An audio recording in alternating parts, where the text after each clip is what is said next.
PV చేసిన సేవలను నేడు దేశమంతా కొనియాడుతున్నారు. Doctor Kavampalli Satyanarayana Manakondur MLA, Karimnagar DCC అధ్యక్షులు. దేశ ఆర్థిక అభివృద్ధికి పునాది వేసిన పీవీ నరసింహారావు, కురుమల్ల శ్రీనివాస్ కరీంనగర్ అసెంబ్లీ నియోజకవర్గ కాంగ్రెస్ పార్టీ ఇన్ఛార్జ్. మాజీ ప్రధాని స్వర్గీయ పీవీ నరసింహారావు గారి జయంతి కార్యక్రమాన్ని నేడు కరీంనగర్ జిల్లా కాంగ్రెస్ కార్యాలయంలో ఘనంగా నిర్వహించడం జరిగింది. ఆర్థిక పితామహుడు పీవీ నరసింహారావు గారు మృదుభాషి, దేశం గర్వించదగ్గ బిడ్డ. ఈ దేశంలో ఆర్థికంగా కాకుండా సాంకేతిక పరంగా కానీ భాషాపరంగా కానీ ఎన్నో భాషలు తెలిసినటువంటి బహుభాషా కోవిదుడు మన పీవీ నరసింహారావు గారు. కరీంనగర్ ముద్దుబిడ్డ అవడం మనకు చాలా గర్వకారణం.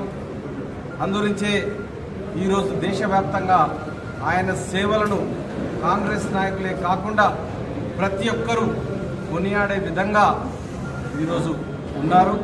మరి ఘనంగా వాళ్ళ మరొకసారి వారి జయంతి సందర్భంగా నివాళులు అర్పిస్తూ పాల్గొన్న శ్రేణులందరికీ కూడా ధన్యవాదాలు తెలియజేస్తున్నాను. జై కాంగ్రెస్.